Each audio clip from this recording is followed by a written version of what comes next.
اردو تنقید کا وہ معتبر نام ہیں جنہوں نے محض چند ادبی فیصلے نہیں دیے بلکہ تنقید کے پورے مزاج کو ایک نئی سمت ادا کی۔ ان کے یہاں تنقید محض تاثراتی رائے نہیں بنتی، یہ متن کے اندر اترنے، زبان کے امکانات کو کھولنے اور روایت کی معنوی پرتوں کو روشن کرنے کا ایک باقاعدہ علمی عمل ہے۔ یہی سبب ہے کہ فاروقی کو پڑھتے ہوئے قاری کو بار بار یہ احساس ہوتا ہے کہ یہاں بحث صرف ادب کی نہیں، ادب کے پیچھے کام کرنے والے معیار، قرت اور تہذیبی شعور کی ہے۔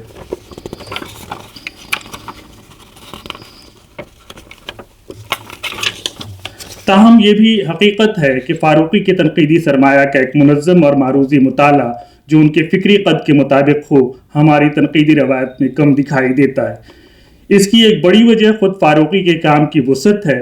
ان کی تنقید کسی ایک موضوع یا ایک صنف تک محدود نہیں، میر و غالب کی قرت سے لے کر داستانوی ادب کی بازیافت تک، لفظ و معنی کے مباحث سے لے کر جدید شعری جمالیات کے سوالات تک، یہ سب ان کے یہاں الگ الگ جزیرے نہیں بنتے بلکہ ایک ہی فکری دھارے میں جڑتے چلے جاتے ہیں۔ اس لیے فاروقی کو ٹکڑوں میں پڑھنا اکثر ان کی کلیت کو اجھل کر دیتا ہے، اور کلیت کو نظر میں رکھے بغیر ان کی اصل معنویت پوری طرح سامنے نہیں آتی۔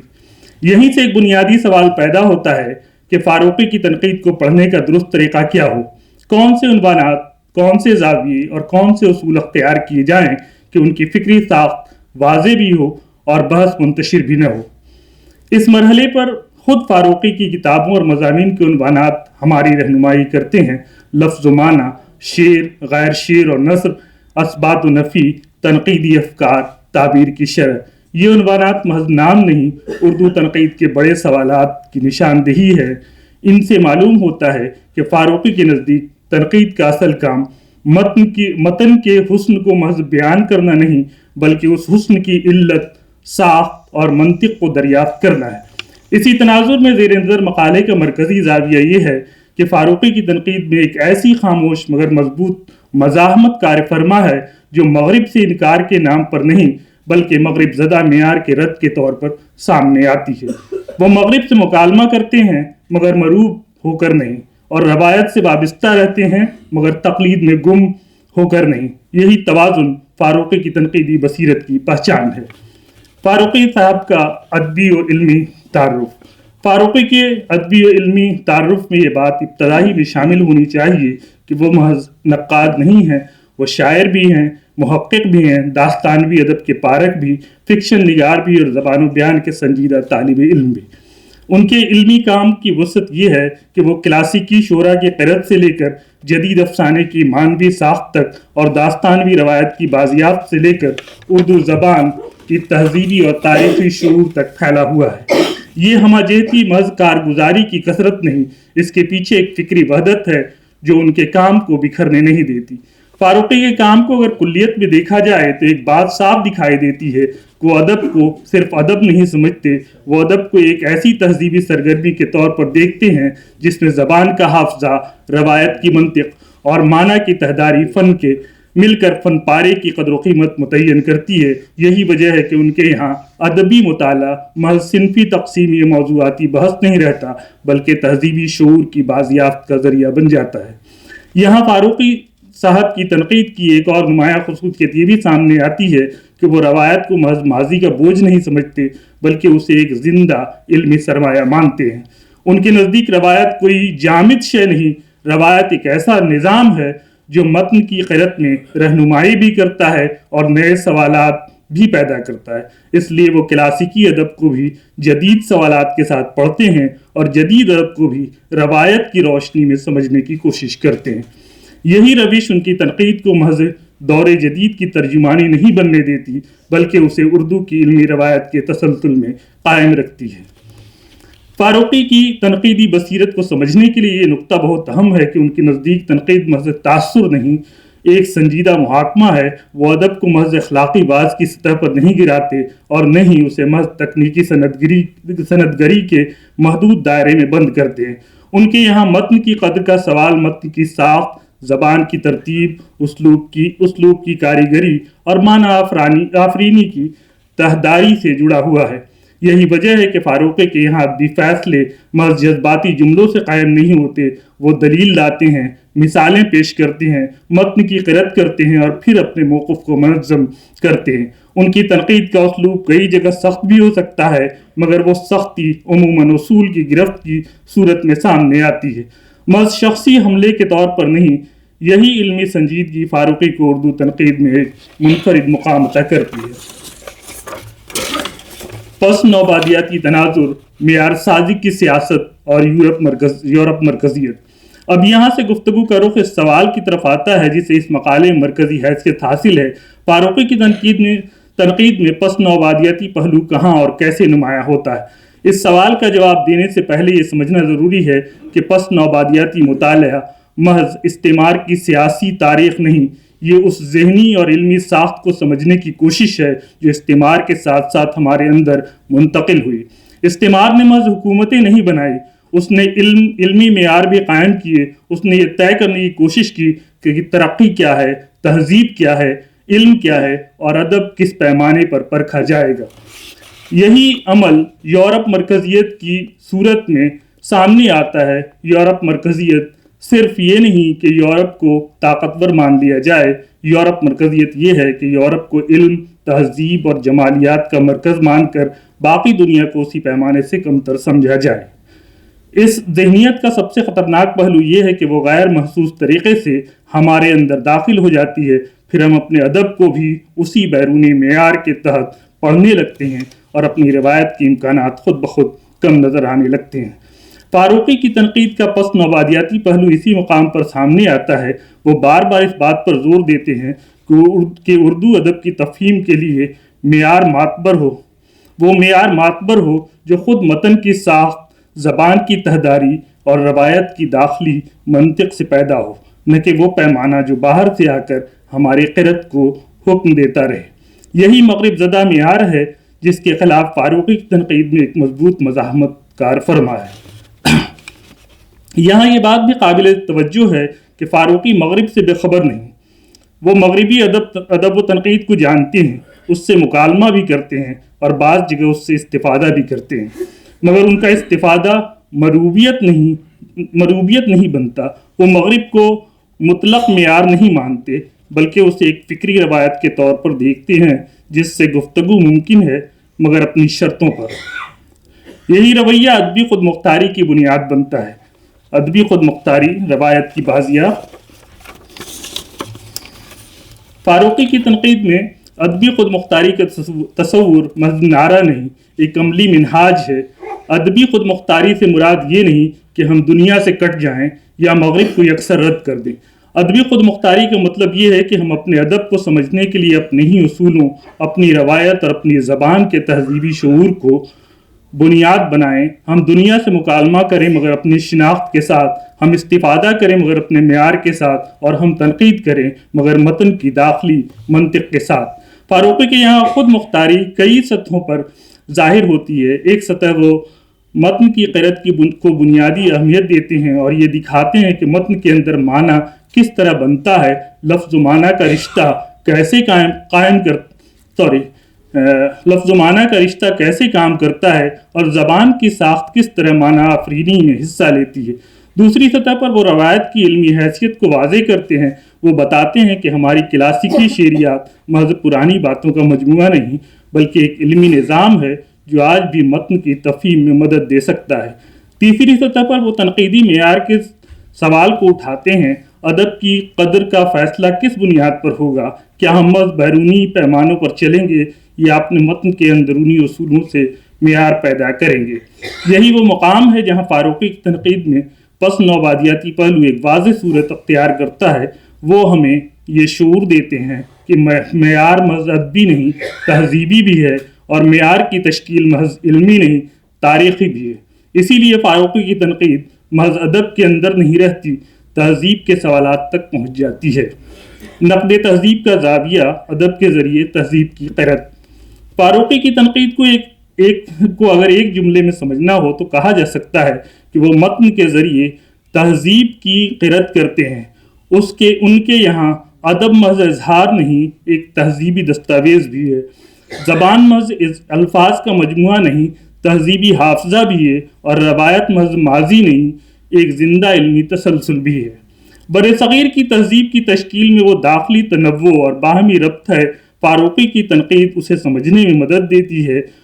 وہ ادب، موسیقی، مصوری، تعمیرات اور زبان کے مختلف مظاہر کو ایک دوسرے سے جوڑ کر دیکھتے ہیں۔ اس طرح ان کا کام محض ادبی تنقید نہیں رہتا، تہذیبی شعور کی بازیافت بھی بن جاتا ہے۔ یہی وجہ ہے کہ ان کی تنقید میں نقد تہذیب کا رنگ پیدا ہوتا ہے، ایسا نقد جو سیاسی نعرے میں تحلیل نہیں ہوتا بلکہ علمی قرت کے ذریعے تہذیبی حقیقت کو روشن کرتا ہے۔ اکبر الہ آبادی، یورپ مرکزیت کے دباؤ میں متن کی بازیافت۔ فاروقی کی تنقید کے پس نوبادیاتی پہلو کو سمجھنے کے لیے اکبر الہ آبادی کے حوالے سے ان کی بحث نہایت معنی خیز ہے۔ اکبر اردو کے بڑے طنز نگار ہیں۔ وہ وقت کے ساتھ ان کے پڑھنے والوں کی تعداد کم ہوئی۔ فاروقی کے نزدیک یہ کمی اکبر کی شاعری کی کمزوری نہیں بلکہ وہ تنقیدی معیار ہیں جن کے تحت اکبر کو ترقی، سائنس اور روشن فکری کا دشمن سمجھ لیا گیا۔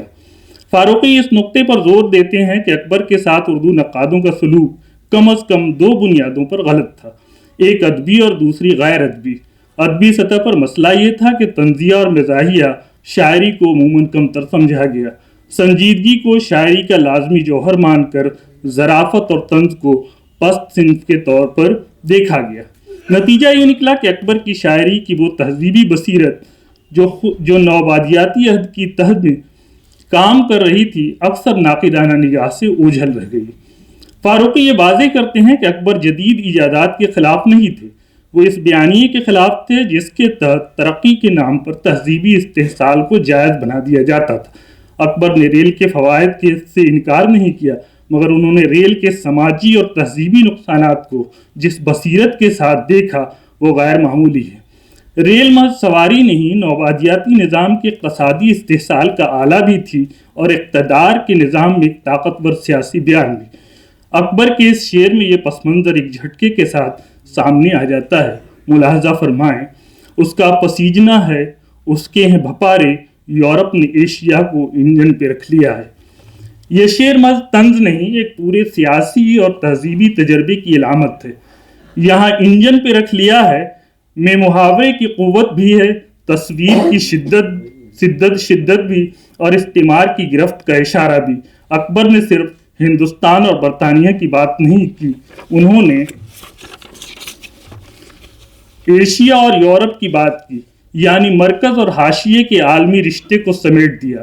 یہی وہ مقام ہے جہاں اکبر کی شاعری محض ظرافت نہیں رہتی بلکہ نوبادیاتی صورتحال کی گہری قیادت بن جاتی ہے۔ فاروقی صاحب نے اکبر کے اس شعری شعور کو اردو تنقید کے لیے ایک اہم مثال کے طور پر سامنے رکھتے ہیں۔ وہ یہ دکھاتے ہیں کہ اکبر کے طنز میں محض ہنسی نہیں، ایک تہذیبی اضطراب بھی ہے۔ اکبر کو تبدیلی کا احساس تھا اور وہ اس تبدیلی کی قیمت کا ادراک بھی۔ وہ جدید بننے کے مخالف نہیں تھے مگر وہ اس جدیدیت کے مخالف تھے جو اپنی جڑوں کو کاٹ کر محض بیرونی معیار کی تقلید میں زندہ رہنے لگے۔ یہی وہ مقام ہے جہاں فاروقی کی تنقید میں پس نوبادیاتی شعور کی جھلک نمایاں ہوتی ہے۔ وہ ہمیں بتاتے ہیں کہ نوبادیاتی عہد میں متن کو صرف موضوع کے اعتبار سے نہیں پڑھنا چاہیے بلکہ اس کے پیچھے کام کرنے والی تہذیبی سیاست کو بھی دیکھنا چاہیے۔ اکبر کے یہاں یہ سیاست طنز کی زبان میں بولتی ہے اور فاروقی اسے دوبارہ سمجھنے کا حوصلہ دیتے ہیں۔ فاروقی کی مزاحمت شور نہیں، قرت اور دلیل ہے۔ یہاں تک پہنچ کر یہ بات واضح ہو جاتی ہے کہ فاروقی کی تنقید میں یورپ مرکزیت کی مزاحمت محض نظریاتی دعویٰ نہیں بلکہ ایک عملی قرت ہے، اور وہ اردو تنقید میں قائم بعض ایسے خودکار فیصلوں کو قبول نہیں کرتے جو مغرب زدہ معیار کے تابع ہو چکے ہیں۔ وہ متن کو اس کے اپنے اصولوں کے ساتھ پڑھنے کی دعوت دیتے ہیں اور دکھاتے ہیں کہ ادب کا حسن اور معنی آفرینی کسی بیرونی معیار کے تابع نہیں بلکہ متن کے اندرونی نظام اور روایت کی تہداری سے پیدا ہوتی ہے۔ فاروقی کی مزاحمت کی ایک بڑی خوبی یہ ہے کہ وہ اسے شور و غوغا میں نہیں بدلتے، ان کا اسلوب ایک علمی وقار رکھتا ہے۔ وہ جذباتی نعروں کے بجائے دلیل، مثال اور قرت کے ذریعے اپنا مقدمہ قائم کرتے ہیں۔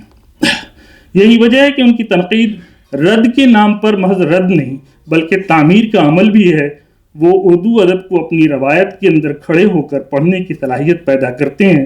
یہی ادبی خود مختاری کی تشکیل ہے۔ فاروقی کی تنقید اور ادبی خود مختاری۔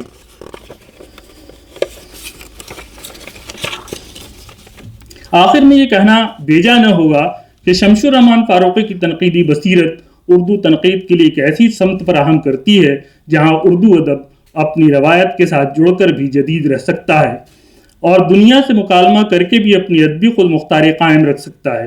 ان کی تنقید کا سب سے بڑا سبق یہ ہے کہ مکالمہ ضرور ہو مگر علمی خود مختاری کے ساتھ، استفادہ ضرور ہو مگر ذہنی غلامی کے بغیر، اور تنقید ضرور ہو مگر اپنے متن اور اپنی روایت کے احترام کے ساتھ۔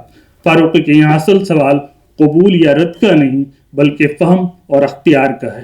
وہ اردو تنقید کو یہ اختیار دیتے ہیں کہ وہ اپنی روایت کو کمتر سمجھنے کے بجائے اس کے اندر موجود امکانات کو دریافت کرے اور اپنی زبان کو محض اظہار کا وسیلہ نہیں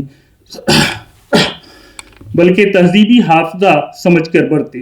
اسی اختیار سے ادبی خود مختاری پیدا ہوتی ہے اور اسی خود مختاری سے پس نوآبادیاتی شعور کی حقیقی تشکیل ممکن ہوتی ہے۔ یوں فاروقی کی تنقید نہ صرف اردو تنقید کے فکری افق کو وسیع کرتی ہے بلکہ اسے ایک ایسے علمی اعتماد سے بھی ہمکنار کرتی ہے جو بیرونی معیار کے اندھے تابع ہونے کے بجائے اپنے متن اور اپنی روایت سے قوت حاصل کرتی ہے۔ یہی ان کی فکری عظمت کا جوہر ہے اور یہی جوہر اردو تنقید کے لیے آج بھی ایک روشن امکان کی صورت میں موجود ہے۔ بہت شکریہ۔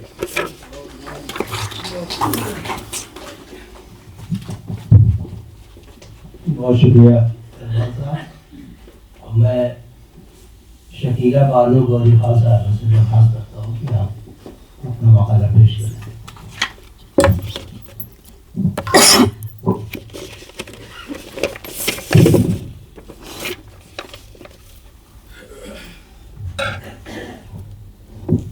قابل صدر احترام صدر اجلاس، میرے مربی و کرم فرما جناب چندربھان خیال صاحب، خواجہ اکرام الدین صاحب محترم اور تمام ارباب اہل علم و دانش، خواتین و حضرات، السلام علیکم رحمۃ اللہ وبرکاتہ۔ آج میری خوش بختی ہے کہ جن صاحب علم ہستیوں کو میں تحریروں کے ذریعے پڑھتی آئی ہوں، آج ان کے درمیان مجھے حاضر ہونے کا موقع نصیب ہوا ہے، اور میں اپنی کم مائگی کے ساتھ یہ اعتراف کرتے ہوئے اپنی طالب علمانہ گفتگو آپ کے سامنے رکھنے کی جسارت کر رہی ہوں۔ افتتاحی اجلاس میں ساری باتیں ہمارے کلیدی خطبے میں اور مہمان خصوصی اپنی گفتگو میں ساری باتوں کا احاطہ ہوا ہے، اور میرا گمان یقین میں بدل گیا ہے کہ میں جن کی صدارت میں آج مقالہ پڑھنے کی جسارت کر رہی ہوں وہ ماہر فاروقی صاحب ہیں۔ تو اب ان کے سامنے میں جو بھی بات رکھوں گی میری زبان کی لڑکھڑاہٹ اور آواز کی گھبراہٹ کو نظر انداز کرتے ہوئے اپنے علمی ظرف کے ساتھ میری گفتگو سماعت فرمائیں گے۔ بہت شکریہ۔ بات کا آغاز کرتی ہوں کہ میرے مقالے کا عنوان شمس الرحمن فاروقی کی افسانہ نگاری پر محیط ہے۔ آج میں اپنے اس مقالے میں فاروقی صاحب کے افسانہ نگاری کا جائزہ کچھ اس انداز سے لینے کی صحیح کرنا چاہتی ہوں کہ کس طرح انہوں نے اردو کی قدیم ادبی تہذیب اور تاریخ کو فکشن کے بیانیہ میں جس مہارت سے سمو دیا ہے کہ ان کا افسانہ محض کہانی نہیں رہتا بلکہ ایک تہذیبی دستاویز بن جاتا ہے۔ شمس الرحمن فاروقی صاحب اردو ادب کی جدید فکری روایت کا ایک درخشاں اور ہمہ جہت نام، جنہیں نظری اور عملی تنقید، تاریخ ادب، علم عروض، لسانیات، لغت نگاری میں یکساں کمال حاصل رہا۔ علاوہ ازیں انہوں نے بطور شاعر، فکشن نگار، مترجم، مدیر، مبصر کی حیثیت سے بھی کمال حاصل کیا۔ ان کا شہر آفاق رسالہ شب خون الہ آباد، جو گزشتہ تقریباً 40 صدیوں سے زائد جدید و قدیم کلاسیکی اردو ادب روایت سے مکالمہ متن کی خود مختاری جیسے ادب کے مختلف نظری مباحث کو نہ صرف فروغ دینے میں نمایاں کردار ادا کرتا رہا بلکہ ایک ایسا فکری ماحول بھی قائم کیا جس میں سوال اٹھانا، نئی تعبیرات پیش کرنا، متن کو نئے زاویوں سے دیکھنا اس رسالے کی بنیادی اقدار بن گئی تھیں۔ ان کی تنقیدی تصنیف شعر شور انگیز نے اردو تنقید کے افق پر جو فکری ہلچل پیدا کر دی تھی وہ ان کی تخلیقی مزاج کی وسعت کا ثبوت ہے۔ اس کے بعد تو فکشن میں انہوں نے اپنا ناول کئی چاند تھے سر آسماں لکھ کر اپنا نام جو درج کیا اس اثر من الشمس ہے۔ فاروقی صاحب 30 ستمبر 1935 کو اعظم گڑھ کے ایک علمی و ادبی فضا رکھنے والے خاندان میں پیدا ہوئے۔ ان کی ابتدائی تربیت اسی علمی ماحول میں ہوئی۔ پیشہ وارانہ زندگی میں وہ کچھ عرصہ انگریزی ادب کے استاد رہے، بعد ازاں انڈین پوسٹل سروس کے اعلیٰ عہدوں پر فائز ہوئے، مگر ان کی اصل شناخت اردو زبان و ادب ہی ٹھہری۔ اگرچہ کہ فاروقی صاحب بنیادی طور پر بڑے نقاد کے طور پر جانے جاتے ہیں، مگر تاہم ان کی تخلیقی کاوشیں بالخصوص افسانہ نگاری اردو افسانے کے فکری ارتقاء میں ایک منفرد اضافہ ہے۔ شمس الرحمن فاروقی کی افسانہ نگاری کو سمجھنے کے لیے ان کے فکری اور تنقیدی پس منظر کو بھی نظر میں رکھنا ضروری ہوتا ہے۔ فاروقی صاحب 20ویں صدی کے اس عہد سے وابستہ ہیں جب اردو ادب میں جدیدیت کے مباحث پوری شدت کے ساتھ سامنے آئے۔ جدید ادبی نظریات، جدیدیت، ساختیار اور متن کی خود مختاری جیسے تصورات نے ان کے ادبی و تنقیدی شعور کی تشکیل میں اہم کردار ادا کیا۔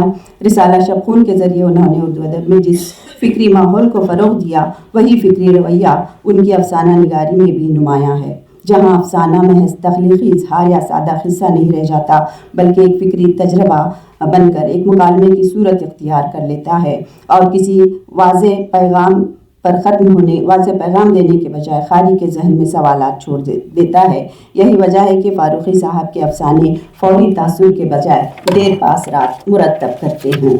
شبخون کے ابتدائی دور میں جیسا کہ سب کو پتہ ہے فاروقی صاحب نے فرضی ناموں جیسے بینی مادو رسوا اور عمر شیخ مرزا کے نام سے کہانیاں لکھی۔ آپ کی کہانی جب شبخون میں غالب افسانہ چھپا تو وہ اپنے موضوع کی ندرت کے وجہ سے اور فکر کی گہرائی کے سبب بہت ہی مشہور و مقبول ہو گیا۔ یہ سلسلہ چلتا رہا اور لاہور کا ایک واقعہ افسانہ سوار کے بعد وہ اپنی دوسری کہانیوں جیسے ان صحبتوں میں آخر اور آفتاب زمین میں اپنے اصلی نام کے ساتھ سامنے آئے۔ ڈاکٹر علی صدیقی صاحب کی کتاب شمس الرحمن فاروقی علامتوں کے صحرا کا مسافر فاروقی کی نثری نگارشات کا موضوعاتی اشاریہ ہے۔ اس میں مذکورہ 5 افسانوں کے علاوہ مزید 3 افسانوں کا ذکر ملتا ہے، جن میں 2 افسانے دریائے خواب منزل کہاں ہے جاوید جمیل کے نام سے اور ایک افسانہ ہر ایک راہرو کے ساتھ شہرزادہ کے نام سے شبخون کے شماروں میں شائع ہونے کا تذکرہ ہے۔ شبخون میں شائع شدہ افسانوں کو فاروقی صاحب نے یکجا کر کے سوار اور دوسرے افسانے کے نام سے افسانوی مجموعہ شائع کیا، جس کا پہلا ایڈیشن کراچی سے 2001 میں اور دوسرا شبخون گھر الہ آباد سے 2003 میں شائع ہوا۔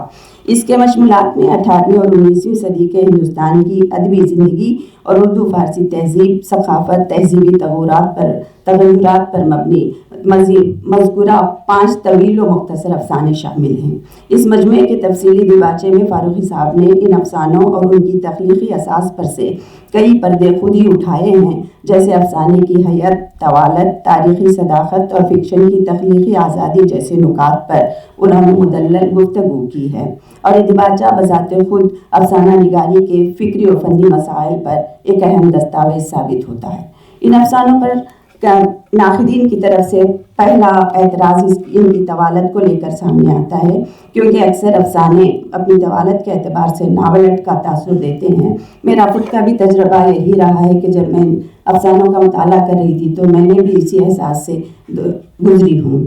سوائے لاہور کا ایک واقعہ مجموعے کے تمام افسانے طویل ہیں، مگر فاروقی صاحب نے انہیں افسانہ ہی قرار دیا ہے، کیونکہ ان کے نزدیک ہر تخلیق زندگی کے خاص پہلو اور تہذیبی تجربے کی تصویر کشی کرتی ہے۔ ان افسانوں کی طوالت کا سبب وہ محض کہانی نہیں بلکہ اس کے پس منظر میں تہذیب اور تاریخ کا تفصیلی اور بامعنی بیان ہے۔